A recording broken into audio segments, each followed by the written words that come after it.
മഹാനായ Umar bin Abdul Azeez ഭരിക്കുന്ന കാലഘട്ടം, അദ്ദേഹത്തിന്റെ വീട്ടിലിരുന്നിട്ട് ഫയല് പരിശോധിച്ചുകൊണ്ടിരിക്കുകയാണ്. ഒരു രാജ്യത്തിന്റെ ഭരണാധികാരി എന്ന നിലയിൽ ഫയല് പരിശോധിച്ചുകൊണ്ടിരിക്കുകയാണ്. അപ്പോൾ കുറച്ച് ആളുകൾ അങ്ങോട്ട് കയറി വന്ന ഉടനെ തന്നെ അവിടെ കത്തിച്ചുകൊണ്ടിരുന്ന വിളക്ക് അദ്ദേഹം ഊതിക്കെടുത്തി. എന്നിട്ട് മറ്റൊരു വിളക്ക് കത്തിച്ചു വെച്ചു. അപ്പോൾ വന്ന ആളുകൾ ചോദിച്ചു, ഉമർ ബിൻ അബ്ദുൽ അസീസിനോട് ചോദിച്ചു, ഇത് നേതൃത്വത്തിലുള്ള ആളുകളൊക്കെ പ്രത്യേകം ശ്രദ്ധിക്കണം. സ്ഥാപനത്തിൻ്റെതായാലും നാടിൻ്റെതായാലും ഒരു ഓഫീസിൻ്റെതായാലും അവരൊക്കെ ശ്രദ്ധിക്കണം, പ്രത്യേകിച്ച് പൊതുമുതൽ കൈകാര്യം ചെയ്യുന്നവർ. ഈ സംഭവം നമ്മളെ പഠിപ്പിക്കുന്ന അതാണ് ഈ യഥാർത്ഥത്തിലുള്ള വിജ്ഞാനം. ഉമർ ബിൻ അബ്ദുൽ അസീസ് പറയാൻ അദ്ദേഹത്തോട് ചോദിച്ചു, ഒരു വിളക്ക് ഇവിടെ കത്തിയിരുന്നു ഞങ്ങൾ വരുമ്പോൾ, അത് നിങ്ങൾ പൊടുന്നനെ ഊതിക്കെടുത്തി മറ്റൊരു വിളക്ക് നിങ്ങൾ ഇത് അവിടെ വെച്ചിരിക്കുന്നു. എന്താണ് ഈ രണ്ട് വിളക്കിലെയും ലൈറ്റുകൾ തമ്മിലുള്ള വ്യത്യാസം എന്താണ്, വെളിച്ചം തമ്മിലുള്ള വ്യത്യാസം എന്താണ് എന്ന് ചോദിച്ചു. ഉമർ ബിൻ അബ്ദുൽ അസീസ് പറഞ്ഞു, ആദ്യം ഞാനിവിടെ കത്തിച്ചു വെച്ചത് ഒരു ഭരണാധികാരി എന്ന നിലക്ക് ഈ ഭരണകൂടം എനിക്ക് അനുവദിച്ച ഫയൽ വർക്കിന് അനുവദിച്ചിട്ടുള്ള എണ്ണയാണ് ഇവിടെ കത്തിക്കൊണ്ടിരുന്നത്. അത് നിങ്ങളുമായി ചൊറ പറഞ്ഞ് തീർക്കാനുള്ളതല്ല. ആ ഒരു തുള്ളി എണ്ണ കത്തിയാൽ പടച്ചോന്റെ മുമ്പിൽ ഞാൻ മറുപടി പറയേണ്ടി വരും. ഇപ്പം ഞാൻ കത്തിച്ചു വെച്ച വിളക്ക് എൻ്റെ സ്വന്തം വകയാണ്. പൊതുമുതലിൻ്റെ ഫോൺ വിളിക്കുമ്പോൾ, ഒരു സ്ഥാപനത്തിൽ നിന്ന് ഭാര്യയോട് വർത്താനം പറയുമ്പോൾ എല്ലാം വളരെ ഗൗരവമായി കാണണം. അള്ളാഹ് അറിയുന്നുണ്ട്. അതാണ് വിദ്യാഭ്യാസം. അങ്ങനെ അള്ളാഹിനെ കുറിച്ച് എല്ലാം കാണുന്ന, എല്ലാം അറിയുന്ന പടച്ചവന്റെ മുമ്പിലാണ് ഞാൻ നിൽക്കുന്നത്. അതുകൊണ്ട് അളന്നു തൂക്കിയ ഒരു ജീവിതം. എൻ്റെ മാതാവ് എനിക്ക് വലുതാണ്, എൻ്റെ പിതാവ് എനിക്ക് വലുതാണ്, എൻ്റെ നാട് എനിക്ക് വലുതാണ്. ഈ നാടിന് ഉപദ്രവം ഉണ്ടാക്കുന്നൊന്നും ഞാൻ ഉണ്ടാക്കൂല. കാരണം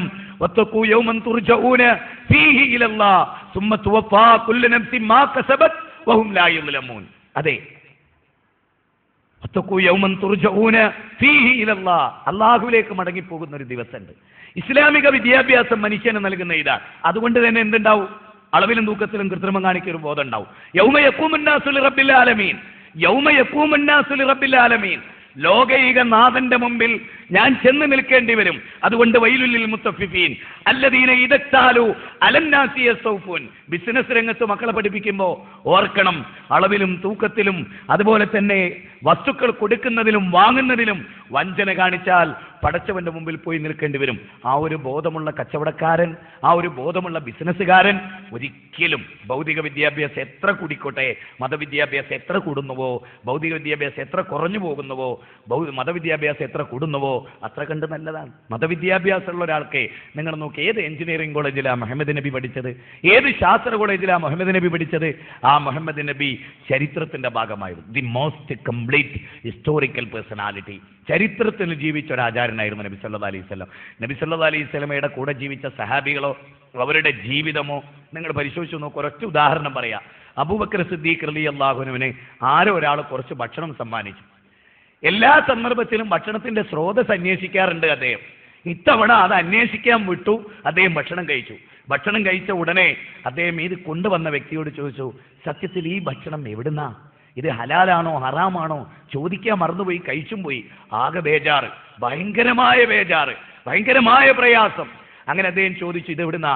അപ്പൊ ഈ മനുഷ്യൻ പറയാൻ, കേട്ടോളൂ, പഠിച്ചോളൂ, മനസ്സിലായിക്കോളൂ സഹോദരിമാര്.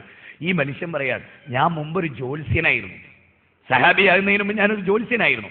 അന്ന് ഞാൻ ഒരിക്കലും ജ്യോത്സ്യപ്പണി ചെയ്തതിന് അന്ന് കൂലി തരാത്ത ഒരാൾ ഇപ്പൊ തന്ന കൂലിയാ.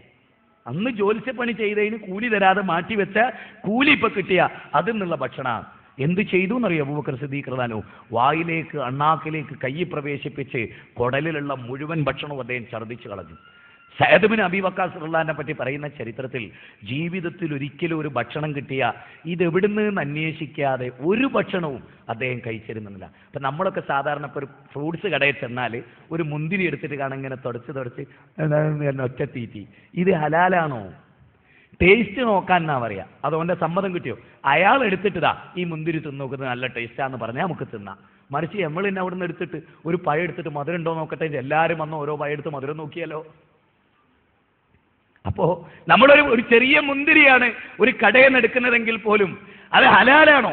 സ്ത്രീകള് നോക്കൂ, റസൂലുള്ളാഹി സ്വല്ലല്ലാഹു അലൈഹി വസല്ലമയുടെ സഹാബാവനിതകൾ അവർ പറയാ, അവരുടെ ഭർത്താക്കന്മാർ വീട് വിട്ടിറങ്ങുമ്പോൾ അവർ ഉമ്മർപ്പടിയിൽ വന്ന് നിൽക്കുകയായിരുന്നു.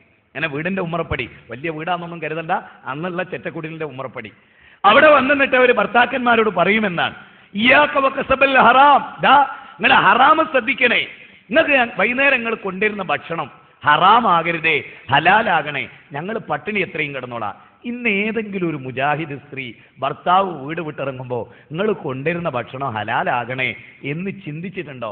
ഡൈനിങ് ടേബിളിൽ ഇരുന്ന് കോഴിക്കാരൊക്കെ ഇങ്ങനെ കടിച്ചു വലിക്കുമ്പോൾ ബാപ്പത് ഹലായി തലായി തന്നെയാണോ കൊണ്ടുവന്നതെന്ന് ജീവിതത്തിൽ എപ്പോഴെങ്കിലും ഒരു മുജാഹിദ് ചിന്തിച്ചിട്ടുണ്ടോ? ബാക്കിയുള്ളവരുടെ പോട്ടെ, ഒരു മുജാഹിദ് സഹാബ വനിതകൾ എങ്ങനെയാണ്? അതാ മതവിദ്യാഭ്യാസം. മതവിദ്യാഭ്യാസം എന്ന് പറഞ്ഞാൽ ഒരു നല്ല മനുഷ്യനെ സൃഷ്ടിക്കുക എന്നുള്ള, ഒരു നല്ല മനുഷ്യനെ സൃഷ്ടിക്കുക എന്നുള്ള. അപ്പം ഞാൻ പലപ്പോഴും ആലോചിച്ചിട്ടുണ്ട്, ആഗോളതാപനം, ഗ്ലോബൽ വാർമിംഗ് വലിയ പ്രശ്നമാണല്ലോ നമ്മുടെ നാട്ടിൽ. ഈ ആഗോളതാപനവുമായി ബന്ധപ്പെട്ട് ഇസ്ലാം പോലും പറയുന്നത് എന്താ? എനിക്ക് അത്ഭുതത്തോടുകൂടി കാണാൻ കഴിഞ്ഞ ഒരു ചരിത്ര സംഭവം പറയട്ടെ. ഞാൻ മഹാത്മാഗാന്ധി ഇതുപോലത്തെ ഒരു കട്ടിൽ കിടക്കാറുണ്ടായിരുന്നു മഹാത്മാഗാന്ധി. പക്ഷെ ഇങ്ങനത്തെ വലയല്ല, ചൂടി കൊണ്ട് മേഞ്ഞ ഒരു കട്ടിൽ. അപ്പൊ മോഹൻലാൽ പാണ്ഡെ എന്ന് പറഞ്ഞിട്ട് പ്രഗത്ഭനായ ഒരു കൂട്ടുകാരനുണ്ടായിരുന്നു മഹാത്മാഗാന്ധിക്ക്. മഹാത്മാഗാന്ധി ഈ കട്ടിലിൻ്റെ അടിയിൽ, ഈ കയറ് വിരിച്ച കട്ടിലിൻ്റെ അടിയിൽ ഒരു മൺകുടത്തിൽ വെള്ളം വെക്കാറുണ്ടായിരുന്നു. ആ ഇത്തരം പോകുന്ന മൺകുടത്തിലാണ് മുഖം കഴുകുകയും കുളിക്കുകയും കുടിക്കുകയും ഒക്കെ ചെയ്തിരുന്നത്. ആ വെള്ളമാണ്. ആ പാത്രം കൊണ്ട് തന്നെ കുളിക്കും, ആ പാത്രത്തിൻ്റെ മുഖം കഴുകും. വളരെ ചുരുങ്ങിയ വെള്ളം കൊണ്ട് കുളി, എല്ലാം തേവാരങ്ങളെല്ലാം ആ വെള്ളം കൊണ്ട്. മോഹൻലാൽ പാണ്ഡെ മഹാത്മാഗാന്ധിയോട് ചോദിച്ചു ഒരിക്കൽ, അല്ല മഹാത്മജി, നിങ്ങൾ എന്തിനാണ് ഇങ്ങനെ ഇത്ര കുറഞ്ഞ വെള്ളം ഉപയോഗിക്കുന്നത്? സബർമതി അങ്ങയുടെ മുമ്പിലൂടെയല്ലേ ഒഴുകുന്നത്? സബർമതി വലിയൊരു പുഴയാണ്, ഇന്ത്യയിലെ ഫേമസ് ആയ ഒരു പുഴയാണ്. ആ സബർമതി അങ്ങയുടെ മുമ്പിലൂടെയല്ലയോ ഒഴുകുന്നത്? എത്ര ഗ്യാലൻ കണക്കിന് വെള്ളമുണ്ട് സബർമതിയിൽ എന്ന് മഹാത്മാഗാന്ധിയോട്. അതിന് മഹാത്മാഗാന്ധി പഠിപ്പിച്ചു കൊടുക്കുന്ന പ്രവാചകന്റെ ഒരു ചര്യയുണ്ട്. അത് നമുക്ക് അഭിമാനപുരസ്സരം പറയാൻ കഴിയും. മഹാത്മാഗാന്ധി പറയാണ്, സബർമതി എൻ്റെ തറവാട്ട് വകയല്ല, എൻ്റെ സ്വന്തമല്ല. ഒഴുകുന്ന പുഴയിൽ നിന്ന് പോലും അമിതമായി വെള്ളം ഉപയോഗിക്കരുത്. 10,000ങ്ങളുടേതാണ് ആ പുഴ. പിന്നെയോ കാട്ടിൽ ജീവിക്കുന്ന അനവധി ജന്തുക്കൾക്ക് പാനം ചെയ്യാനുള്ള പാനപാത്രം കൂടിയാണ് സബർമതിയിലെ വെള്ളം. അത് ഉപയോഗിക്കുമ്പോൾ അമിതത്വം വരാതെ സൂക്ഷിക്കണം എന്ന് പ്രവാചകന്റെ വചനത്തിൽ പോലും പഠിപ്പിക്കപ്പെട്ടത്. ഗാന്ധിജി നബിയെ എത്ര ഇത്തിബാഗ് ചെയ്തിരുന്നു പല കാര്യത്തിൽ ഞങ്ങൾ വിചാരിച്ചത്. മഹാത്മാഗാന്ധി നബിയെ ശരിക്കും പഠിച്ച ഒരാളായിരുന്നു. ഹിദായത്ത് അല്ല കൊടുക്കേണ്ടത്, അത് കിട്ടിയില്ല. അതാണ് നബി സല്ലല്ലാഹു അലൈഹി വസല്ലം സഅദിനോട് ചോദിക്കുന്നുണ്ട്, സഅദ് റളിയല്ലാഹു സഅദ് ബിൻ അബീ വഖാസ് ഒരുപാട് വെള്ളം ഉപയോഗിച്ചപ്പോൾ, മാ ഹാദാ യാ സഅദ്, എന്താ സഅദ് ഈ കാണിക്കുന്നത്? വെള്ളം അമിതമായി ഉപയോഗിക്കുകയോ? വെള്ളം അമിതമായി ഉപയോഗിക്കുകയോ? സഅദ് റളിയല്ലാഹു ചോദിച്ചു, നബിയെ, ഈ നല്ല ചൂടുള്ള സമയത്ത് എനിക്ക് വെള്ളം ധാരാളമുണ്ട്, ഒരിത്തിരി ഉപയോഗിച്ചാൽ അതിന് കുഴപ്പമുണ്ടോ? നബി സല്ലല്ലാഹു അലൈഹി വസല്ലം പഠിപ്പിച്ചു കൊടുക്കാൻ, നിന്റെ മുമ്പിലൂടെ ഒരു പുഴ ഒഴുകി പോവുകയാണെങ്കിലും വെള്ളം അമൂല്യമാണ്, ഒരു തുള്ളി നീ പാഴാക്കരുത്. ഇന്ന് സ്കൂളുകളുടെ വരാന്തകളിലൊക്കെ എഴുതി വെച്ചൊരു വാചകം നിങ്ങൾ നോക്ക്, ജലം അമൂല്യമാണ്, ഒരു തുള്ളിയും പാഴാക്കരുത്. 1400 വർഷങ്ങൾക്ക് മുമ്പ് ലോകത്തിന് മുഹമ്മദ് നബിയെ നൽകിയ നോളജ്, ഒരു തുള്ളി വെള്ളവും അമൂല്യമാണ്, അത് പാഴാക്കരുത്. അള്ള ഉറവ് ജലത്ത് വറ്റിച്ചു കളഞ്ഞാൽ ആരാണ് നിങ്ങൾക്ക് വെള്ളം കൊണ്ട് തരിക? വല്ലാത്തൊരു ചോദ്യം. അപ്പൊ ഒരു യഥാർത്ഥ മുസ്ലിം എന്താ? വാട്ടർ ടേപ്പ് ഇങ്ങനെ തുറന്നിട്ടിട്ട്, അങ്ങനെയാണ് പള്ളീൻ്റെ ഇതിലൊക്കെ വാട്ടർ ടേപ്പ് ഇങ്ങനെ തുറന്നിട്ടിട്ട് പല്ലൊക്കെ ഇങ്ങനെ തേക്കും. എന്തൊക്കെ മുഹമ്മദ് എത്ര ദിവസം കണ്ടിട്ട്, ഒരാഴ്ചയല്ലോ കണ്ടിട്ട് എന്നൊക്കെ പറയും. വെള്ളം ഇങ്ങനെ ഒഴുകിപ്പോകുന്നത് വമ്പിച്ച പാപമായിട്ടാണ് ഇസ്ലാം പഠിപ്പിച്ച്. ഒരു മുസ്ലിമിനെ സംബന്ധിച്ചിടത്തോളം കുളിക്കുന്നത് പോലും അളന്ന് ചിട്ടപ്പെടുത്തി വെള്ളം ഉപയോഗിച്ച് കുളിക്കണം. ഓവറായിട്ട് വെള്ളം ഉപയോഗിക്കാൻ പാടില്ല. ഇതൊരു വമ്പിച്ച നോളജാണ്. ഇന്ന് നിങ്ങൾക്കറിയോ, ലോകം ഏറ്റവും കൂടുതൽ ആവശ്യപ്പെടുന്ന സുഗതകുമാരി ടീച്ചറുടെ ഒരു ക്ലാസ് ഉണ്ടായിരുന്നു കഴിഞ്ഞ ദിവസം തിരുവനന്തപുരത്ത് വെച്ച്. അതിലേറ്റവും പ്രധാനം ഗ്ലോബൽ വാർമിങ്ങിനെ കുറിച്ച്, ചൂട് വർദ്ധിക്കുന്നതിനെ കുറിച്ച്. ലോകത്തിൽ, ഇന്ത്യയിലെ വൻ നഗരങ്ങളെല്ലാം, അല്ല ലോകത്തിലെ തന്നെ വൻ നഗരങ്ങളെല്ലാം ആഗോള താപനം എന്ന ഗ്ലോബൽ വാർമിംഗ് എന്ന പ്രശ്നത്തിൽ ലൈറ്റ് ഓഫ് ചെയ്ത് പോസിറ്റീവായിട്ട് അതിനോട് പ്രതികരിച്ചു. കാരണം എന്താണെന്നറിയോ? നമ്മൾ ഉപയോഗിക്കുന്ന ഫ്രിഡ്ജുകൾ, നമ്മൾ ഉപയോഗിക്കുന്ന AC കൾ, അതിൽ CFC എന്ന് പറഞ്ഞിട്ടൊരു വാതകമുണ്ട്, ക്ലോറോ ഫ്ലോറോ കാർബൺ, CFC. ഇതിലെ കാർബൺ തന്മാത്രക്ക്, ആറ്റത്തിന്, ഒരു കാർബൺ ആറ്റത്തിന് 1,00,000 ഓസോൺ ലെയറിനെ നശിപ്പിക്കാനുള്ള കപ്പാസിറ്റി ഉണ്ട്. 70 കൊല്ലം മുതൽ 140 കൊല്ലം വരെ ഒരു ക്ലോറിൻ ആറ്റം അന്തരീക്ഷത്തിൽ അവശേഷിക്കും. ഇത് എനിക്ക് വിടിരിക്കുന്ന കുട്ടികളോടൊക്കെ പറയാനുള്ളൊരു കാര്യം.